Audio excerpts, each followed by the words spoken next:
Hey y'all. So we are going to be taking a look at Litha and Talamis, Season and Ahead. So with Litha, right, we're coming out of summer solstice on June 21st, and we are sitting within the watery well of our own emotional cores during this time. This is very much about self-reflection, right? If you think about it, in the northern hemisphere, we are in a time of Litha, which is very watery and really sitting with our emotions.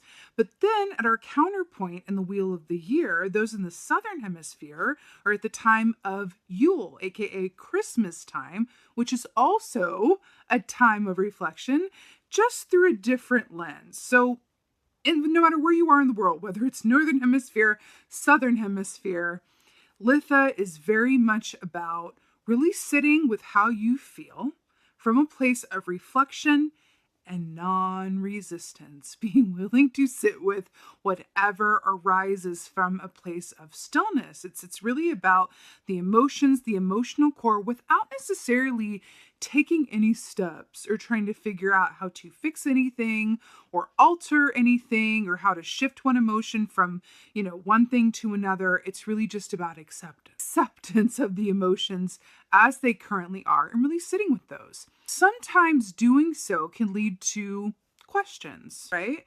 Not necessarily questions that lead to answers either. Sometimes it's just sitting with our emotions and having questions, which then spawn other questions, which then spawn other questions. But it's a really beautiful opportunity to really live in those questions and consider the aspects within us that are emotionally charged from a place of curiosity and non-judgment. So that's why. Then we move into Lammas, which is a time of getting ready to reap that harvest, honey, for even that comes in November, right? It's toward the height of the summer season here in the northern hemisphere. It's very warm. We're kind of, winding down the end of summer, and a way it becomes more intense heat-wise, but we're kind of, taking a look out to autumn going, okay, well, the harvest is coming, so let's just slow our roll a bit and just really be grateful for what we have, where we've been, our experiences up until this point, until we go into the autumnal equinox in the following month, which begins our wind down towards the end of the year, right? And remember, this is around the time where we're getting ready and gearing up for the days to begin to shorten in length in a really noticeable way. So it's interesting around that time of equinox and going into the autumn time that it's sort of like one last abundant hurrah, where we're going, yes, like this is wonderful. This is where there's plenty of fruit, there's plenty of veg, there's plenty of food. Everything is in abundance. We even have an abundance of time. This is usually when we have time from work off. School is usually not in session. It's a time where we can really sit down and really appreciate taking things a little bit more slowly, and also, sharing that joy, sharing the sun, being at, its height in the sky and giving us warmth from a place of excitement and joy. Because it's an exciting point as well, because when we are just before the autumnal equinox, we are coming up to the harvest and the holiday season and going back to school and all of those things. It's an exciting time because that's also, a time of year where we have a lot of holidays, and there's an aspect of like, okay, it's like a fresh new start within a fresh new start, right? We're ending the summer, we're going back to work or back to school, and then we're going in through a time which leads to Samhain, and if you're in America, Thanksgiving, and Yule/Christmas, and New Year's resolutions, and the New Year, and all of these things. So it's kind of like let's just relax and really enjoy being where we are as much as we possibly can before the rest of the year unfolds and we're back into the groove of a lot going on. So this is really such a beautiful, very special time period where we are not just asked, but encouraged to really move a little bit more slowly and be exactly where we are from a place of pleasure, right?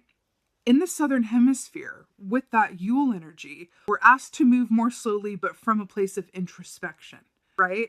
But this is really about pleasure, really enjoying being outside, feeling the heat, enjoying the downtime, and enjoying the time before things really rev up and it feels like a bit of a speeding train into the end of the year, and then we're into a whole new year. So it's kind of like, okay, I'm really going to enjoy this time because I know what's coming. There's a lot to be excited for, a lot of holidays coming up, but the food is plentiful right now. The harvest is going to be coming in, and I really can take this time to just enjoy, sit with emotions as they are from a place of curiosity and non-judgment, and just soak in the sun and the energy and the stillness. It's kind of those, lazy, languid days of summer energy around and so it's such a treat. It's such a beautiful time period to be within.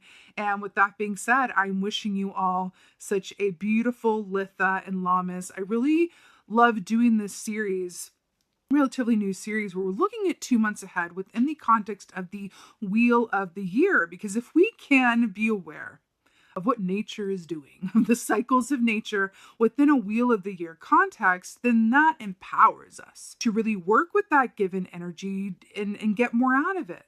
As a result, just like they did, pre-industrial revolution, when we align ourselves to nature's cycles, we have a more fully embodied and enriched and empowered. I'm really excited to keep sharing that with you guys. So with that being said, let's go ahead and take a look at this Litha and Lammas. Hey Capricorns, let's go ahead and take a look at what your animal energy is for this upcoming Litha into Lammas season. But before I do, let's talk about your meditation. Short, sweet, and oh so mysterious. Just like you, Capricorns. So I saw the image of the Phantom from the Phantom of the Opera. And it was the song, The Music of the Night. And I saw him singing it. I saw the music notes. Then I saw a mouse come up and sort of sit on his shoulder and then climb on top of his head. And I felt like the lyrics that were really standing out to me was "Let the memories live again." Really, really interesting. Let's dive right into it and see what comes of that. Very, very interesting. I will say mouse medicine is very much about perspective and how you see things. Capricorn, you got yourself, you got the wolf. Beautiful. Mouse medicine is about perspective. It's about how you see things. Mice have the ability to see things and move in and out of places undetected if desired, more so than any other animal. That is partially why, if you ever do a shamanic journey, mouse is perfect companion to have with you for that, because they are able to move in and out of places easily and adeptly. So a little bit of FYI. So we have the wolf here. So if you've been following me for any time at all, or if you haven't, I'm about to let you know that I associate each zodiac sign with a particular animal. For y'all, it's the wolf, because you guys have within the month of February, which is when your birth month, you start in late December, obviously, but then you go into February, and within the month of February is the wolf moon. So I always associate you with the wolf. So I like that you're coming up in your own reading in this way. It's a very powerful statement for that to happen. Earth energy, of course, as you are earth signs, it's always very auspicious when you get an animal who's of your like element. Always a good thing. This is the equivalent of, energetically speaking, of the Hierophant, Taurus energy, and the Tarot, which says that everything is exactly as it's meant to be and will continue to be exactly as it's meant to be. So you don't need to worry. Like, everything is sorted, everything is in alignment. Now, it doesn't mean it's all hunky-dory and life is all roses and everything is easy. It just means that it's meant to be this way, which, if you're anything like me, you will find of great comfort. Wolf medicine is also about instinct, pack mentality versus solitary ventures, which is fascinating considering that we were looking at the Phantom of the Opera, who was, the epitome of a solitary existence. I mean, until, Christine came along, but it's another story. It's interesting with this energy, with the wolf and following your instinct, and that Capricorn Taurus tie as well. It feels very powerful and very absolute, but also really drawn to the wolf's eyes here. They can see really well in the nighttime, right? So it's interesting with that nocturnal Phantom of the Opera, music of the night aspect of this, and the fact that they're associated with moons, and then the wolf moon, and then the music of the night. It's interesting. But when is it not? Let's see what's going on. Never gets old, y'all. It never gets old. Oh. Oh. In crescent moon, you say? In crescent moon. We were just talking about the moon. I love it. So in crescent moon, this is really beautiful. This speaks of you doing work that you are meant to be doing and excelling at it. This is like, yes, you're doing exactly what you're meant to be doing. Like, and this doesn't have to be work that you get paid for. Like, he's definitely like works the ship docks as a fisherman by day. But at night, he creates these beautiful bust figures that will go on, you know, and become so popular after he's, you know, long gone. Like, it's that vibe. Not that that's saying to take that literally, but that's the energy. He doesn't get paid to do this. He would do this, you know, he has to because it comes from his soul, because he's called to do this kind of work. So I like that this is coming up for you in this context. You know, I'm also drawing it back to this music of the night, and then we're looking at the nighttime here. There's something to do when we think about the nighttime and the moon that represents the unconscious, the unknown, you know, psychic ability, you know, represents the aspects of ourself that are feminine. So receiving, right? I feel like there is something coming through here for you around you're going to be awakening to an aspect of your path that is aligned with your soul purpose in relation to the work that you are here to do that is going to leave your part of the earth better than how you found it. This is his living legacy. You know what I mean? And I feel like that's what we're looking at, your living legacy. It's really interesting with the Phantom of the Opera as well. Why am I hearing dreams deferred? There's something about this going on where it's like, can you like take this thing that you feel your soul is calling you to do and just either commit to it in a more fully realized way, or give some life to it, or fall back in love with it, or something to do with that during this time.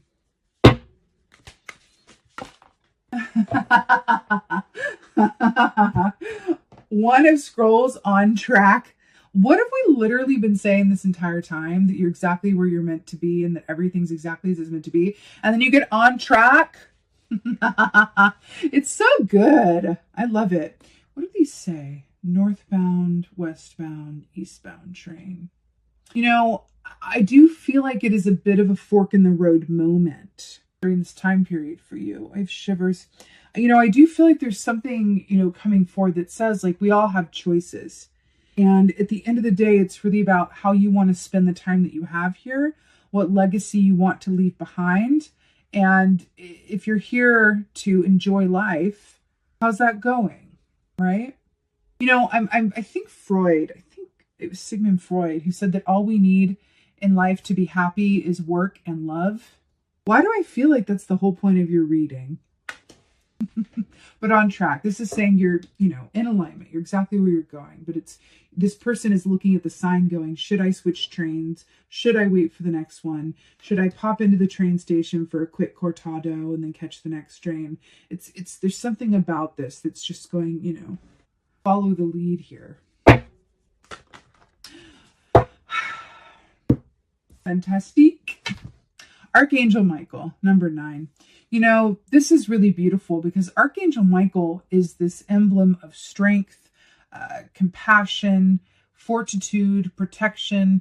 You know, him with these little children here, it's kind of an image or hearkening to the image of the Strength Key in the Tarot, which is the image of that lady with her hands on the mouth of a lion, right? So there's something about that. And I'm getting with this, that Brene Brown quote that I always think of when I see an image like this, which is something strong being soft, is that true strength is vulnerability. And there's something about that. But this Archangel Michael, you know, he is the, you know, patron saint and protector of, you know, police people, fire people, you know, emergency workers, anyone who's in a line of work that is dangerous or is high risk. So it's interesting that he's coming up in this way as well. I just have to say this. Wasn't half the Phantom's face like burned off or something? And then we have like this fiery heart in the middle. Is there something that you're wanting to take a chance on or that you want to more fully commit to or try? You know, Michael is a wonderful transmuter of fear. He is the great fear transmuter. Like if you are ever afraid, if you are ever, you know, fearful in whatever way, shape, or form, calling on Archangel Michael energy to be with you, I'm telling you from personal experience, It surefire works. It really, really does. He's such a strong, comforting, fatherly energy. It's really beautiful here. Oh. I'm really drawn to this little girl kind of looking out. I kind of feel like this is a baby Christine from a Phantom of the Opera. I feel like you're being called to a path that may either seem incredulous, outlandish, require you to change your life or your family in some way, or be seen by others to be kind of like a silly move. Like someone who decides to, not be a lawyer anymore and become like a, street performance artist, like juggling, on corners in the West Village of New York, like that kind of thing. But the thing is, it brings them so much joy that it's worth more than, that esteemed, partner position at the firm. There's something about your path here, something that I feel like you know what it is. This doesn't feel like this is news. I feel like you know what this is and you're being called to this, but it's going to require you to be brave or strong or be firm in your knowing or dedication of this. And this is this whole thing here. You know what it is. I feel like the wolf is looking at you like, you know what it is. You're really being asked to kind of really fully commit to it. Let's get some advice. Wow. Wow, wow, wow, wow. It's too good. Page of Wands. Do you know that the Page of Wands is about courage? Have courage. Have courage, lion. Have courage. The Page of Wands, this is about courage, boldness, and embarking on new paths. It's that fire energy of the wands, which is about work that you love to do. I'm obsessed. There's also like these firelit lamps here as well. And I feel like this is, hearkening to this Page of Wands energy. This is so, the advice here, when you get Page of Wands as your advice, it's have courage and embark down the road that really excites you, about which you are passionate. That's it. It's related to work that you love to do. That's what this time period is for you, Capricorn. You are being really, really called to do this and to give it your all and commit to it in the same way that you would a relationship that's really important to you, right?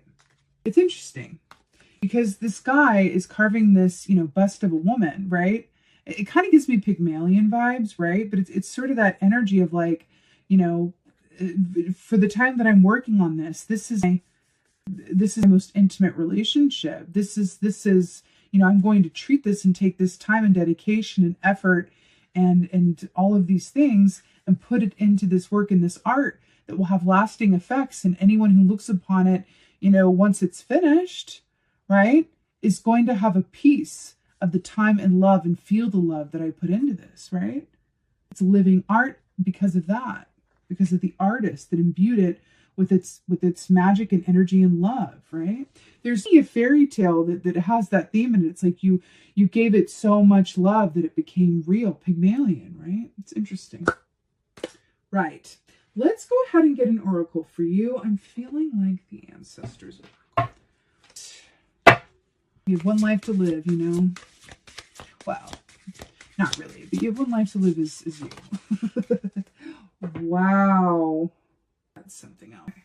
First of all, we have another moon here. And then we have kind of like an Artemis figure here on a horse.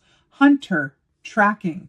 Is this not someone literally like taking the bow back and like getting ready to aim and fire and hit their target? This is, look, it's literally under a moon, putting the time, effort, and focus in and letting go. This hunter tracking aspect really speaks to that archetype energy of really focusing and committing to something and then seeing it through to the very end, right? If you think about it, a hunter would, track its prey, whether it's an animal or a human, really track its prey and then not really give up until it was, found or, see to its completion. It's not like, oh, I don't really feel like following that lead. Oh, I don't really feel like following through with that. Like, this is really, really asking you to give whatever this is for you, this road, this call of passion, this point of purpose, the same kind of dedication, love, fire, effort, persistent effort that you would a relationship that you really cared about, or, like your next meal depended on it. What's that saying? I don't know if it was Beyonce or I can't remember who said it originally, but there's this like funny line about like, dance like the rent is due, like move like the rent is due, like that kind of thing. And that's what this feels like go about this like the rent is due.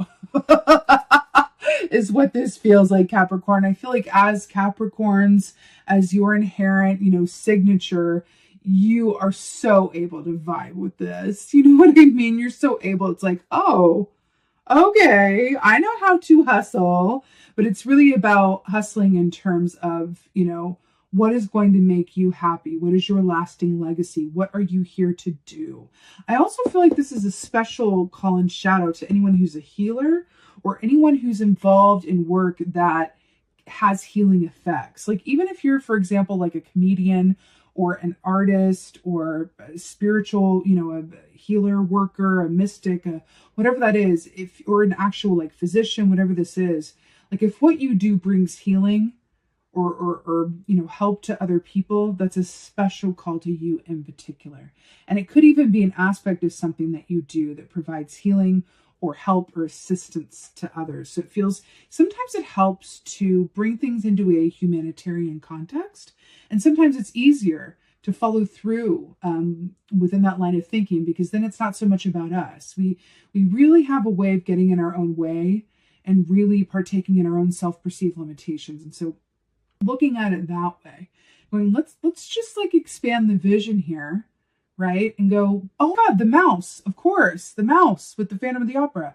Let's expand our vision here and look at this from a different perspective, right? And say, maybe I'm here to really leave a piece of the world better than how I found it. Why is my soul here? Why am I here? I mean, this is very deep questions. It's not exactly like brunch conversation, but that this is the stuff that matters, and it's within the collective sphere of where we're going. It's all the more important to really connect in.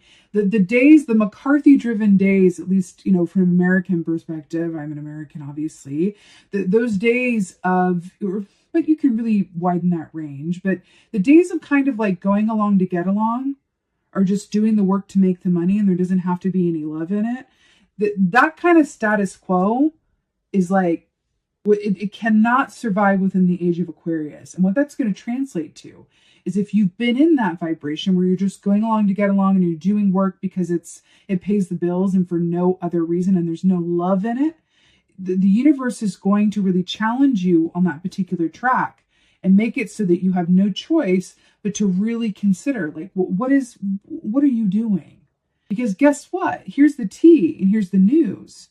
You are actually here to live out your soul purpose and enjoy your life, while at the same time doing the work that is aligned with your whole, purpose of being here within the context of soul growth, because this is the school of life, right? So the ups and downs, the challenges, the hardships, the triumphs, that's all part of it. But you are here to do what you love to do and have abundance at the same time. It's just a matter of like, what is abundance to me, and what is more important to me? What are my priorities, right? You can have everything of a monetary value that society says, like, you have won at life. You are a success. But you really only won, and you're only really successful if you feel content, if you feel good, right? Something to think about that's going to be coming up for you over this season. But it feels like a strong call to port is the best way I can think to put it. It's like that beacon, that call to port is coming in for you and going, let's have courage and be brave. Ask yourself the following: if time and money were no object, what would I do? Would I keep doing the work that I'm doing? I've had all the money and the time in the world. Would I keep doing the work that I'm doing? Would I be in the relationship that I'm in? Okay? just a couple of things to think about during this season. But that being said, Capricorn, you are well on your path. You're on track, and it's a really beautiful, significant time period for you. So I'm sending you so much love and blessings. I so hope that this helped and resonated. If so, please do let me know in the comments below. I absolutely love reading your comments. Please like, share, and subscribe. I would so appreciate that. And with that being said, just thank you. Thank you so, so much for being here. I appreciate every single one of you watching. And with that being said, most of all, and as always, just thank you for being you, and be well. Until next time.